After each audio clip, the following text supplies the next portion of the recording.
Hello and welcome back to the Outdoor Minimalist podcast. I'm your host, Meg Carney, and I'm an outdoor and environmental writer and author of the book, Outdoor Minimalist, Waste Less Hiking, Camping, and Backpacking. Follow the link in the description to pre-order a copy of the book so you'll be the first to receive it on the release date of September 1st, 2022. The Outdoor Minimalist podcast has a goal to give listeners actionable ways to waste less hiking, camping, backpacking, and more during every step of their process. Your impact outdoors starts long before you hit the trail and goes beyond leave no trace ethics. You'll learn how to identify sustainable outdoor brands, how to ask hard questions regarding sustainability, and begin to shift and evolve your mindset to integrate minimalism into all of your outdoor pursuits. On this episode of the Outdoor Minimalist podcast, we'll be discussing a topic that's come up a few different times, but I think is really important to discuss, and it's renting versus owning your own outdoor gear. There's pros and cons to both, but we're going to kind of discuss mindsets surrounding it, sustainability, and just accessibility and kind of how to do it. So to help me explore this topic, I have the pleasure of talking to Reet Singh, the co-owner of TripOutside. TripOutside helps people get outside and enjoy human-powered adventures. The platform provides outdoor inspiration for human-powered adventures and allows users to discover adventures, check availability across local outfitters, and easily book online. So thank you for joining me today, Reet. I'm excited to have you on the show. And I know a little bit about your outdoor passions just from previous conversations, but before we jump into the topic of renting versus owning gear, can you share a little bit more about your love of the outdoors and how TripOutside got started? Absolutely. Thanks for having me on today, Megan. My partner and I, Julie, my wife and my co-founder, we used to travel a lot for outdoor travel. We used to live in Atlanta, and every weekend we were out for camping trips or mountain biking trips, and either whether locally or traveling to places like Moab, where we are right now, or Sedona, and ski trips every year. And overall, we just knew that that's what we loved doing in our life, and our corporate world was not making us as happy because we were surrounded. We were in the retail environment, and it was just very different than what we enjoyed doing ourselves. But neither one of us had any outdoor industry experience. But over time, we were looking for jobs at backcountry or other outdoor companies like REI, and eventually we just decided that we came across a problem that we were finding on our travels a lot, which was researching outdoor things to do in certain destinations, then figuring out who provides those experiences, whether it's rentals, tours, or lessons for a lot of these things that we wanted to do. And then finally, the booking process was really painful.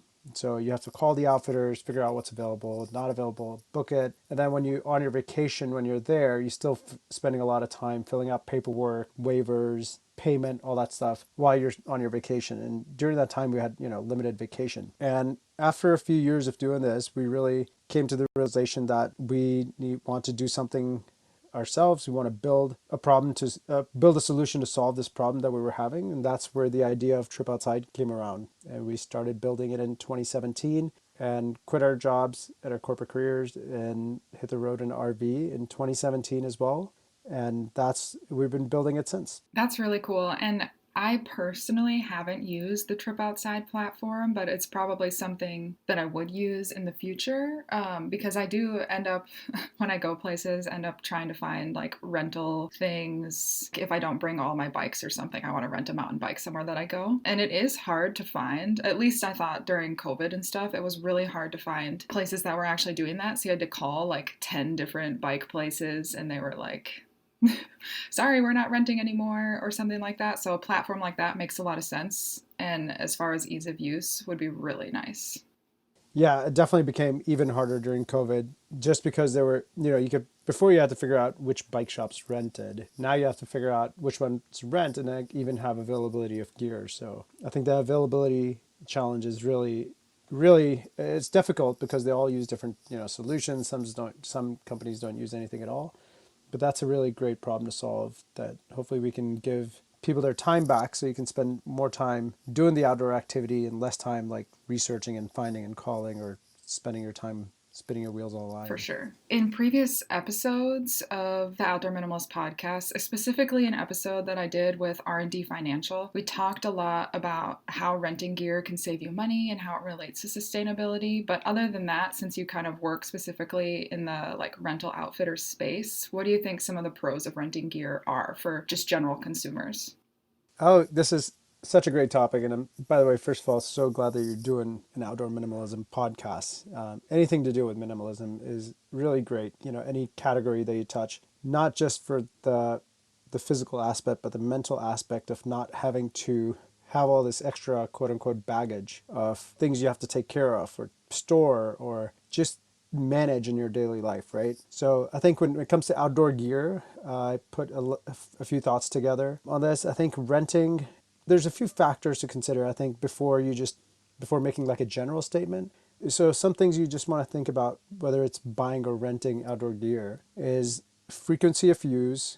You know, how much are you going to be doing this activity? Size, do you have the space to store that equipment? Cost is a huge factor. It's not just the cost of like buying the product itself, but think about the total cost of ownership. For example, if you go get a mountain bike, you still have to buy a bike, the bike rack, a lock maybe, a pump, and all the maintenance tools that you have to buy. So your total cost is not just buying the bike. And then you might have to buy a hitch to transport the bike. So all those things along with the maintenance cost. And that's just one example specific to bikes.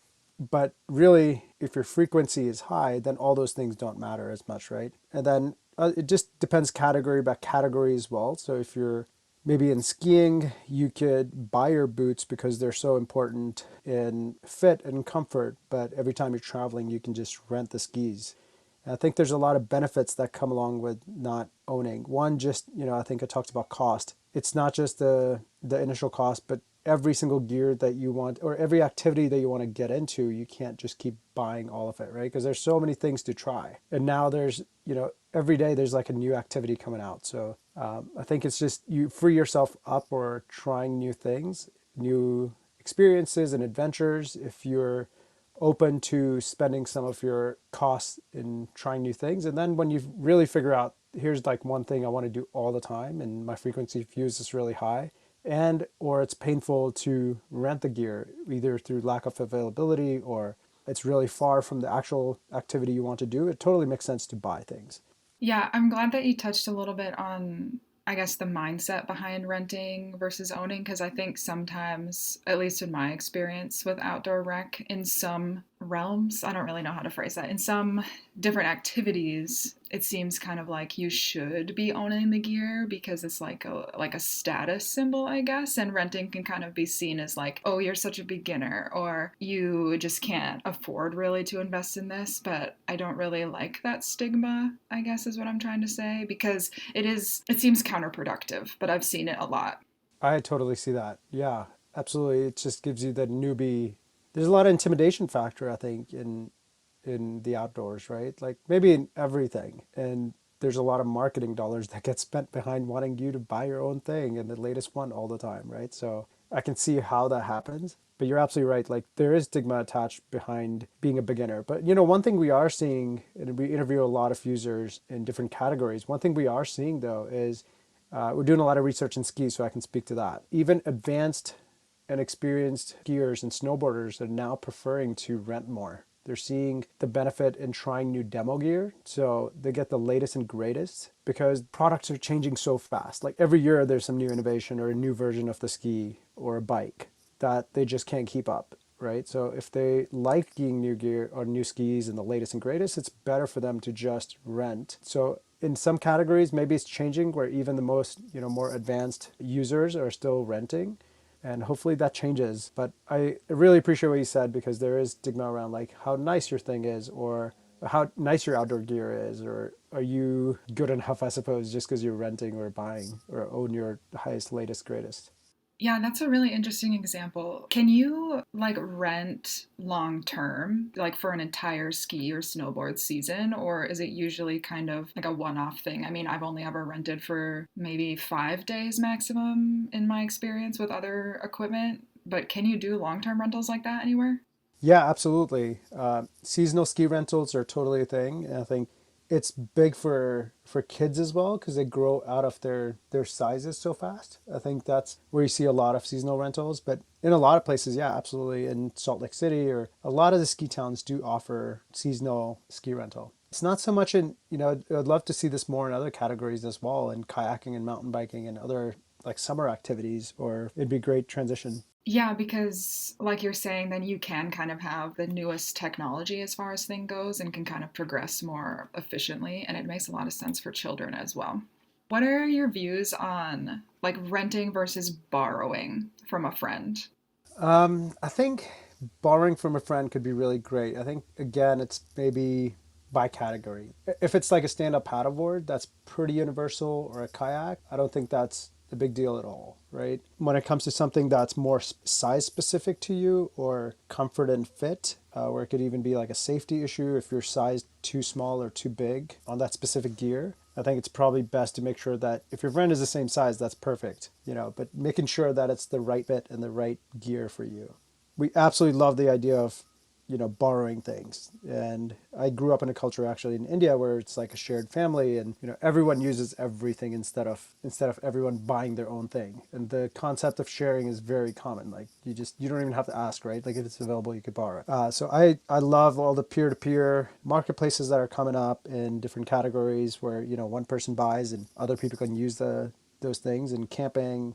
So hopefully that takes off more. I think the biggest thing is when you're renting, you do have a little bit of if you're not sure about the maintenance of the equipment, or how often has it been tuned, or is it checked every single time before it's rented. So outfitters that, at least that we work with, we make sure that they're going through checklists of rental checklists, and they have the latest gear where it's not like 5-year-old gear that's rusted and it's just sitting around and you're going to have like a safety issue or not enjoy yourself on that activity. I think a big part of people not getting into an activity sometimes is because it's painful, because they're not on the right gear. So if you borrow your friend's mountain bike and you end up on like a really hard trail, you're going to end up hating your experience. Of course you could still like it, but if it's not shifting well, if it's not braking well, you're going to be like, I don't like mountain biking, it sucked. And then you never try it again maybe. But hopefully if you renting, that all those things are kind of worked out, you're getting a little bit better gear. But again, category by category, every situation is different. Of course, borrow first because you don't have to pay anything. Your friends are awesome, and you can share that piece of equipment among a lot of people, and you don't have to just keep buying your own. And then hopefully you buy something or you own something that your friends can borrow, and it's a great trade-off. Yeah, that's really true, though. I didn't really think about that because I've borrowed out gear and borrowed gear from friends, but sometimes there are those little pieces that are like, oh, this is a little faulty. Like, when was the last time this was maintenanced, or how old is it, kind of thing. So when you're renting, it's usually way better upkeep and way better quality. So that makes a lot of sense as far as like the type of gear that you would rent. But I've been seeing kind of a bigger push towards renting and things. Like, I even read some article in the New York Times about renting camping equipment, which I thought was really interesting. And they talked more about renting, say, backpacks and tents and even camp stoves. And I honestly had never heard of that before. I've rented paddleboards and canoes and those types of like larger ticket items when I'm traveling, but never really like a backpack or something. Do you guys cover that with TripOutside? Absolutely. So it's a more, we do lessons, tours, and rentals, but in the rental space, to give you a perfect example, is this is the Boundary Waters in Minnesota. In the past, like we used to rent everything. We got stove, sleeping pads, sleeping bags, even one of the years, a tent, and all those things, and basically just showed up with all the clothes that we were going to wear and our food. And because there's so much stuff that needs to go into backpacking, right? Like we were just brand new to it, and this is about 8 years ago, and it was a great experience. But then we started going more and more, and we are like, okay, checklist by checklist, we started buying some of those things that we used quite a lot. So we bought our own pads, then we got our own tent, and then as we started doing those activities more, it just made sense to buy some of those. But I think for a beginner, or if you're going to a place that's so unique that you're not going to end up needing this gear all the time, like we still rent our canoe, we still rent nice paddles, we still rent, some bear packs and bear rope and canisters because it just makes sense. But absolutely, I think another great thing is you get really high quality stuff. So just, we touched on this earlier. Every time we rent one of the outfitters pads or one of their camp stoves, or a saw or an axe, like it's always like the latest and greatest, or good quality stuff. Even if it's a couple years old, it's well maintained. So that's really a huge benefit. You can get off a flight with all your camping clothes and go directly to the destination and take your outdoor trip without the headache of like packing. They'll have your entire pack packed for you, and you're just like showing up and heading into the wilderness, which is really an amazing convenience. Yeah, I think outfitters have kind of, I don't know, like changed the travel game as far as outdoor rec goes, because it does kind of stink sometimes to have to check your entire backpack to go backpacking, even if it might be a little more comfortable to have the stuff that you're used to. But do a lot of outfitters also do guided trips, or do they usually just rent out the gear? I guess I don't know that. We work with outfitters that rent gear. So if you want to do it all yourself, you just want to, you need the gear and you want to go out on your own. And then we have expanded into tours and lessons as well, because we saw a huge need for the beginners that are not comfortable sometimes on going out for a paddle in, maybe a swamp in Louisiana that might have alligators, or they've never kayaked before. So I think guided tours and lessons were huge to make sure that we were including beginners and making it less intimidating for those that have never done these outdoor activities to allow them to try them. I like that you mentioned the safety piece because even if you're familiar with, say, backpacking in the Midwest, since we're kind of using that as an example, going to like the Rocky Mountains or even to a desert landscape like the Sonoran Desert would be really dramatically different and could potentially be dangerous. So having that access to, I guess, experts in that specific ecosystem would bring me like a lot of comfort, I think. Yeah, absolutely. And even if you're going out on your own, we really recommend just checking in with an outfitter. They're always happy to like answer calls and tell you about the routes that you're going to go do. Are there trees down? Are there other factors that you need to be aware of? Animal activity. And then we're just seeing a huge growth, as you know, probably in just outdoor recreation in general. And I think a lot of the apps have made it extremely easy, like All Trails, for anyone to open up an app, find a trail near them, and just go for it. But I think what you end up missing out on that experience is maybe awareness of like local issues, leave no trace principles. So I know Leave No Trace organizations are doing a lot with the outfitters and making sure that they could be this barrier of a checkpoint, similar to the way you go to some national parks and there's some areas that are permit required because you're supposed to watch a video and understand the rules of recreating in that specific area. So our goal and our hope is that we can use that checkpoint at the outfitter to educate, improve awareness of a lot of those negative impacts that we see from over recreation in some areas, or just improper recreation, not necessarily over recreation. So I think even if you're going out and doing something on your own, it's nice to just check in with a local expert, whether it's a friend or an outfitter, and hopefully they can guide you through some of the things that maybe you haven't thought through or thought about, whether it could be heat, access to water, time of year. Like, to give you an example, so many people come recreate in Moab in the middle of summer, and that's just because it's so beautiful and that's the time that they have the most vacation. But it is so hot here, right? Like, they will not let you go mountain bike past 11. You have to bring your mountain bikes in during that time, so you pick it up the night before. So before you plan your trip, it's just nice to see some of those, like, know about some of those local things that you may not know about. Yeah, and in some instances, or I guess locations, if you're not going into a state or national park, you also don't have that ranger to kind of like go to and ask. There's not going to be a ranger station in every national forest or something, and you can call the Forest Service, but that doesn't always work. Like there's not always someone in that office because they're out doing so many other things. And so the outfitters are kind of like that middle ground where they have local experts that have frequent experience on those places that you are going to recreate. So I like that. Adventuring plans on your calendar? Remember to grab your Lava Linens travel towel on your way out the door. Founded by a mother-daughter team, Lava Linens crafts durable, luxurious travel towels as a more sustainable and better performing alternative to microfiber and cotton towels. Powered by flax and hemp, they're designed to be by your side for years to come. Use the code Outdoor Minimalist for 15% off your next order. So you touched a little bit on, I guess, mindset. And as you are probably well aware, since I know you kind of have a lot of meditation background and stuff like that, minimalism has a lot to do with your perception of the world and the things that you own and how you interact with everything around you. And so kind of want to talk about that mindset around renting gear. I feel like we talked a little bit about it, but I just feel like it can be explored in more depth. Sure, absolutely. There's so many different ways to think about ownership. I feel like sometimes it's like, yes, I own this stuff, so I feel better about maybe I'm more outdoorsy now because I own all this stuff.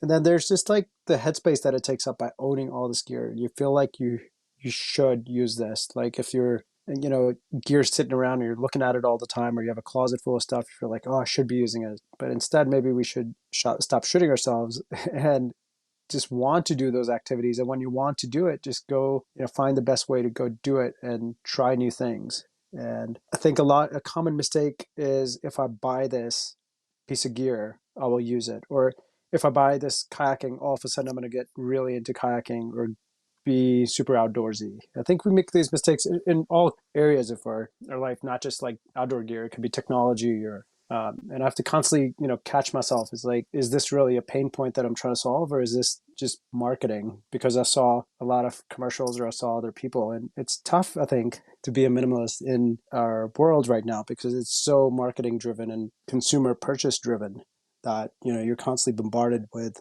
100 messages directly or indirectly on social media, right? So I think the big thing is making sure that you like do a quick inventory to like, is this really a problem, or am I let that impulse pass of maybe buying, and but do the outdoor activity and just consider other ways of solving that problem that might not be buying. Like you mentioned, borrowing from a friend or renting or taking a tour. So hopefully with that, you can save some money. You can, free up your space and not feel like you need a bigger place all of a sudden, or you need a 3-car garage because your kayaks and all your outdoor gear takes up an entire half a garage. So it just opens up the conversation or the thoughts or options to think differently about renting versus just buying everything. And that's a big part of the general outdoor minimalist concept. One of the 7 R's is rethinking. And so, kind of rethinking like that general impulse, like you're talking about. You have an interruption in reading that ad copy or even having a conversation with friends if all your friends are gearheads and stuff like that. Like, you don't need to fall into that all of the time. And a lot of times, I think gear rental, we talked a little bit about accessibility and like the elitist attitudes in the outdoor communities, but renting is often seen as kind of that beginner platform, but so also kind of like rethinking those intentions. And now I'm just rambling. I'm so sorry, Reed.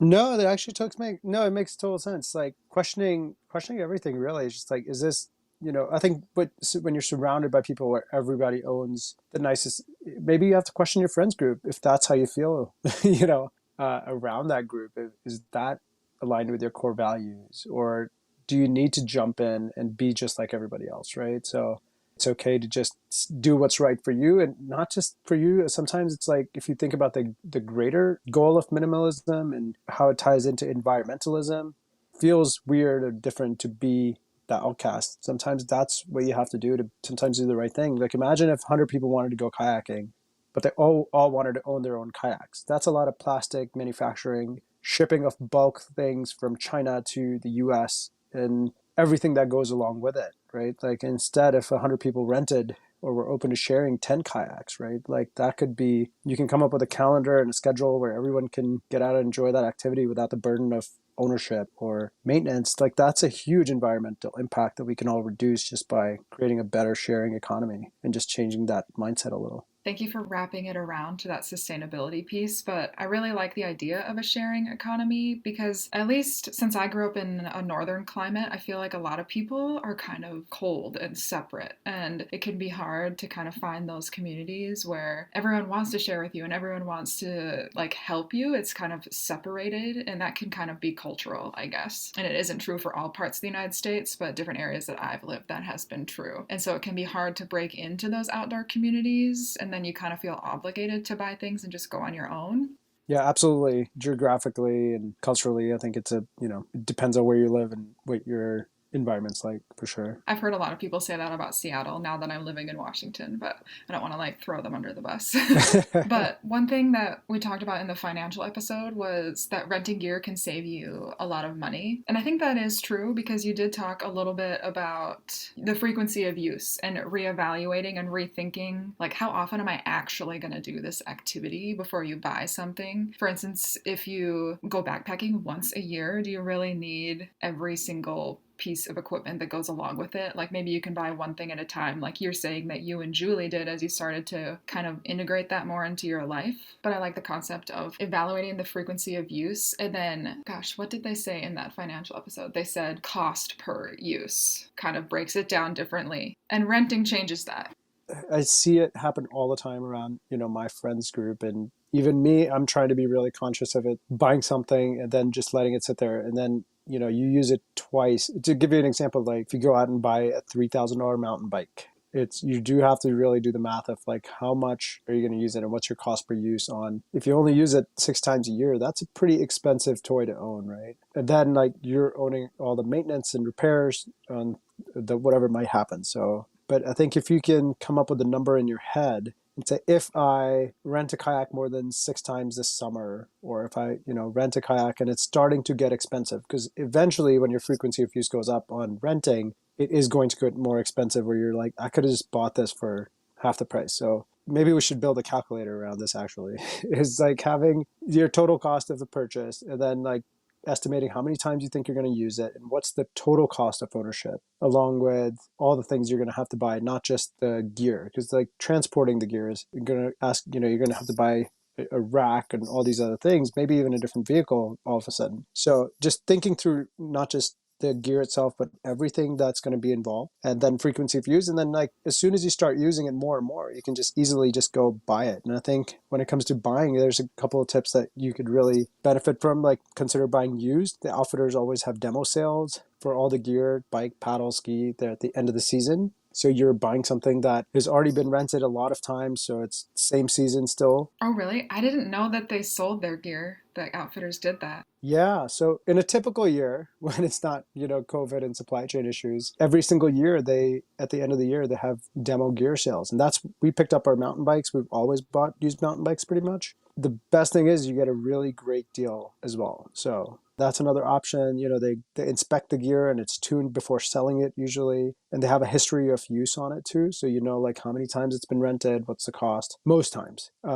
I think if you're buying, like, buy high quality gear that will last a long time instead of, cheap stuff. I guess that's one thing that really we can all do to like reduce our impact too. Instead of a lot of small backpacks that keep breaking, buy one that's going to last you forever. Yeah, sometimes I think it can be kind of hard to tell too, because some companies I feel like, maybe not so much in the outdoor industry, but they will, like the planned obsolescence idea where it's only intended to be functional for say 4 months or 4 years or something, and then it's intended to be replaced. Like I guess Apple or Yeah. like Or iPhones would be a good GoPros. example of this. Yeah, like a lot of tech Mm-hmm. is really good at planned Mm-hmm. obsolescence, but I'm not sure if that is a big issue in the outdoor industry. I guess I'd have to investigate that a little more deeply. But I think buying used and then like really doing your research on what fits as a high quality piece of equipment would be ideal. But not everyone knows how to start. That's why you should rent.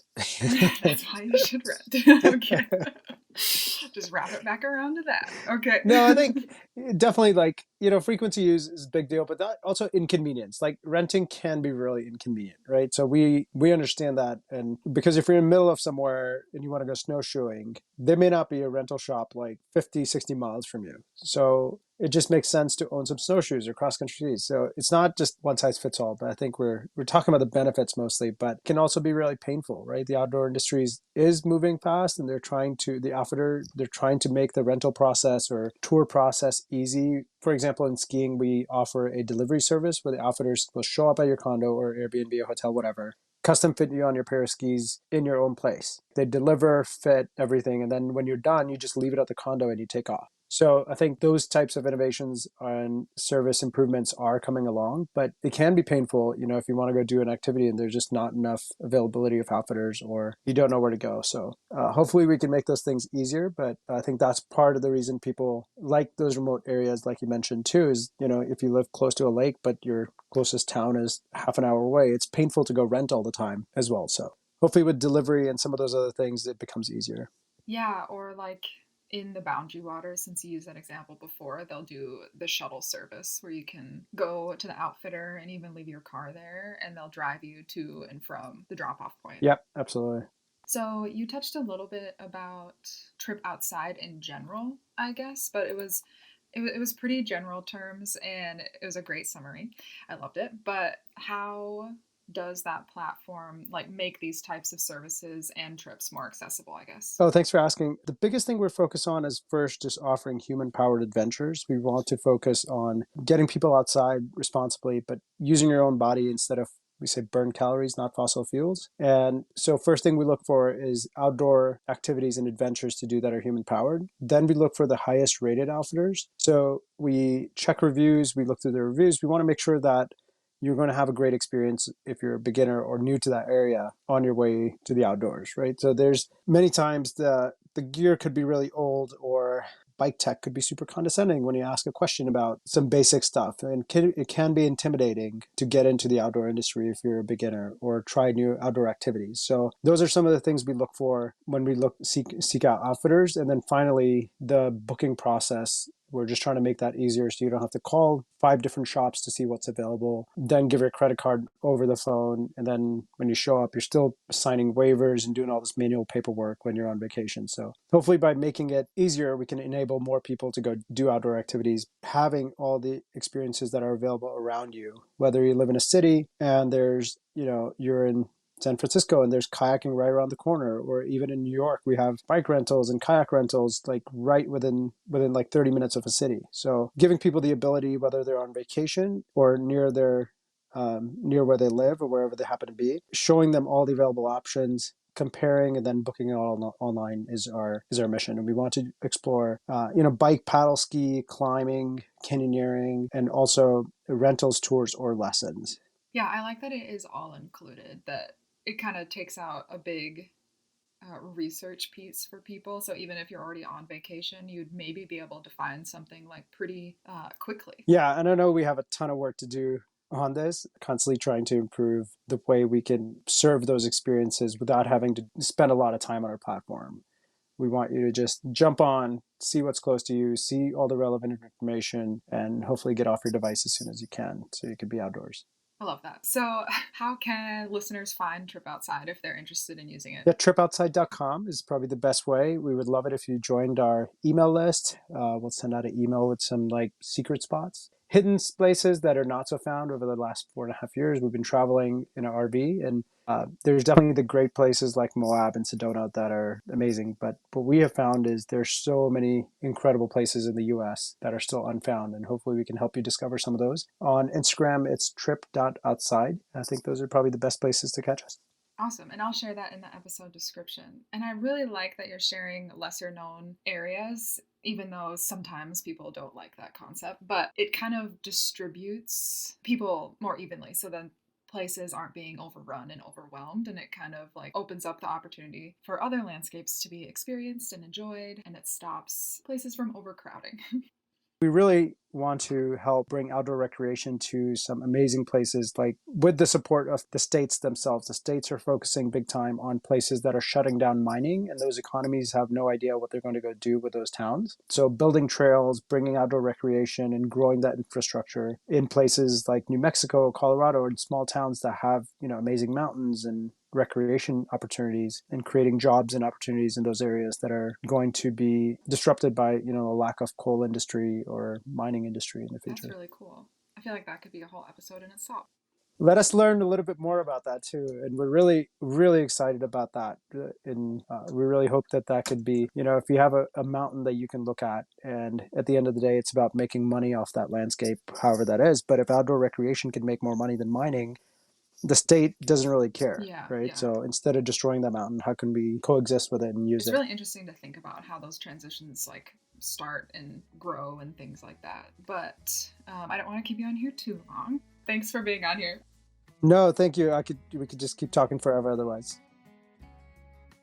I just want to say thank you again to Reet Singh and the TripOutside team for their help on this podcast episode. I really enjoyed the conversation with Reet, and I hope you did too. So thanks for listening, and if you liked what you hear, let me know. Leave a review and be sure to subscribe so you never miss an episode. Find me on Instagram at outdoor.minimalist.book. Follow there for daily updates, other educational resources, and to help build an outdoor community with the shared goal to create a better outdoor space as we recreate.